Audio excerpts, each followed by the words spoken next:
नमस्कार। आज हम आपके साथ चर्चा करने जा रहे हैं एक ऐसे टॉपिक की जो कि मजेदार तो है ही, साथ ही थोड़ा सा ट्रिकी भी है।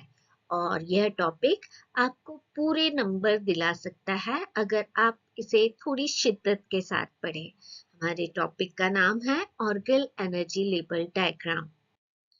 After going through this e-content, the student will learn the following. They can draw orgal diagram of D1, D9 configuration of octahedral complexes.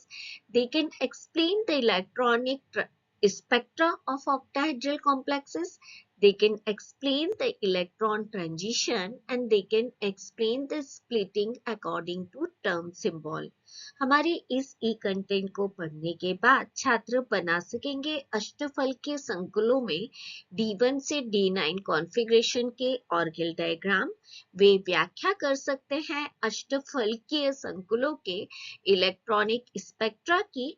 वे व्याख्या कर सकते हैं इलेक्ट्रॉनिक संक्रमण की और they can explain splitting according to term symbol. term symbol के according जो splitting होती है उसकी व्याख्या भी वे कर सकते हैं।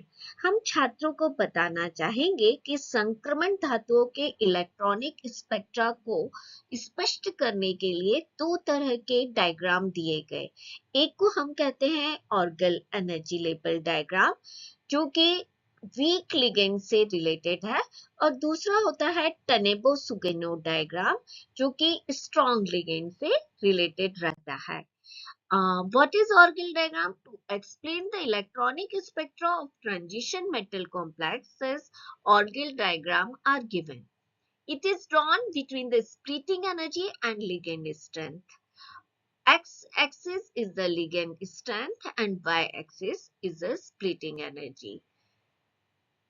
संक्रमण धातुओं के इलेक्ट्रॉनिक स्पेक्ट्रा को एक्सप्लेन करने के लिए ऑर्गल डायग्राम छायाचित्र दिए गए।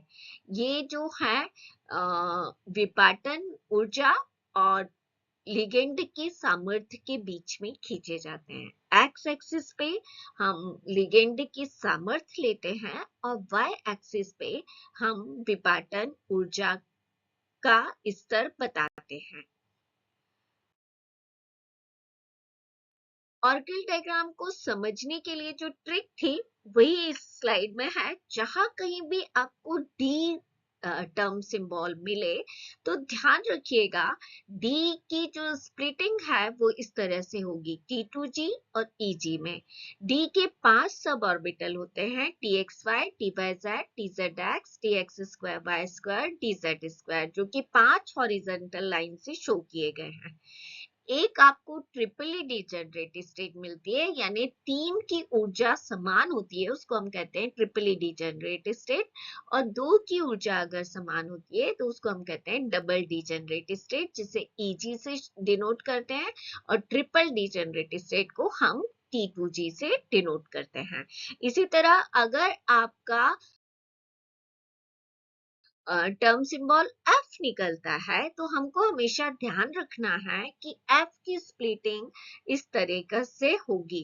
F के 7 सब ऑर्बिटल होते हैं और उनकी स्प्लिटिंग कुछ इस तरह से होती है T1G, T2G और A1G, यानी एक ट्रिपली डिजेनरेट स्टेट जिसे हम नाम देते हैं T1G, एक ट्रिपली डिजेनरेट स्टेट दूसरी वाली जिसे हमने नाम दिया T2G, और एक सिंगलेट स्टेट, यानी total 7 sub orbital of F orbital के। ये स्लाइड बहुत ज्यादा इंपॉर्टेंट है, इसे बार बार लिख करके नोट कर लीजिए, क्योंकि D1 से D9 तक के कॉन्फ़िगरेशन में जो हमको टर्म मिलने वाले हैं उनकी मैंने पेयरिंग की हुई है। जैसे D1 और D9 का जो आपको टर्म निकलता है वो 2D है, D2 और D8 का 3F है, D3 और D7 का 4F है, D4 और D6 का 5D है, D5 का 6S है और D10 का 1S है। अब थोड़ा सा अगर हम प्रीवियस स्लाइड से इसे रिलेट करें तो देखिएगा डी की जो स्प्लिटिंग थी, ध्यान रखिएगा T2G और EG में है, जबकि F की स्प्लिटिंग जो है T1G, T2G और A2G में है। यहाँ एक और बात मैं कोट करूंगी कि D5 और D10 दोनों में एक स्ट्रेट लाइन आएगी या बहुत सारे पीक एक ही ऊर्जा स्तर पर सेम एनर्जी लेवल पे मिलते हैं, जो कि ऑर्बिटल मिक्सिंग की वजह से आपको दिखते हैं, जैसे हेक्सा एक्वो मैंगनीज के कॉम्प्लेक्स में। अब हम बात करेंगे टर्म 2D की, तो 2D की स्प्लिटिंग 2T2G और 2EG में होगी, और जो इलेक्ट्रॉन का ट्रांजिशन होगा 2T2G से 2EG में होगा। इस तरफ आप देखिए हेक्सा एक्वो टाइटेनियम का जो है इलेक्ट्रॉनिक स्पेक्ट्रा है, जिसमें बहुत क्लियर है कि केवल एक पीक दिख रही है। अब आप बहुत आसानी से रिलेट कर सकते हैं कि इलेक्ट्रॉनिक ट्रांजिशन के अकॉर्डिंगली यह पीक आई हुई है। हम बात करेंगे एफ टर्म की, तो एफ की स्प्लिटिंग जो होती है 3T1G, 3T2G और 3A2G में होगी। यहाँ पर जो इलेक्ट्रॉनिक ट्रांजिशन होगा वो 3T1G से 3T2G और 3T1G से 3T1P, जो कि एक सिंगलेट स्टेट रहती है। यहाँ पर हेक्सा एक्वो वेनेडियम का इलेक्ट्रॉनिक स्पेक्ट्रा आप देख रहे हैं साइड में, जिसमें आपको दो पीक दिख रही है।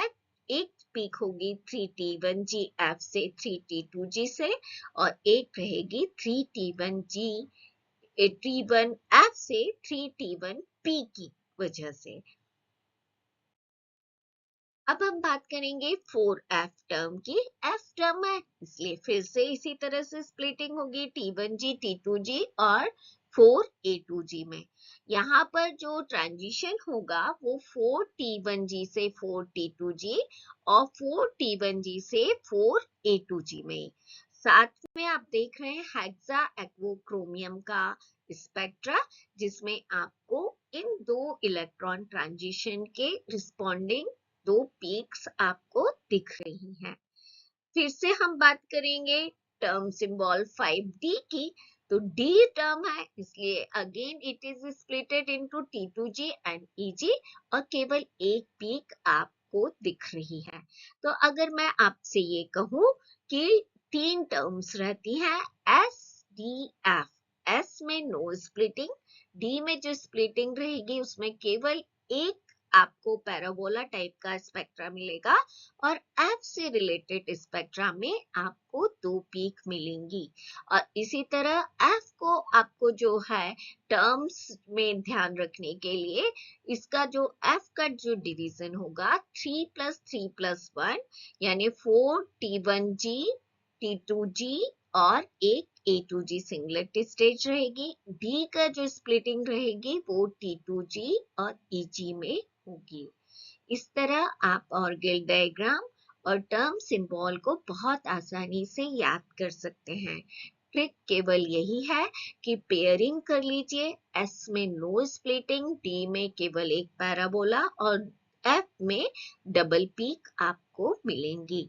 It is all about the Orgel diagram D1 to D9. So, thank you.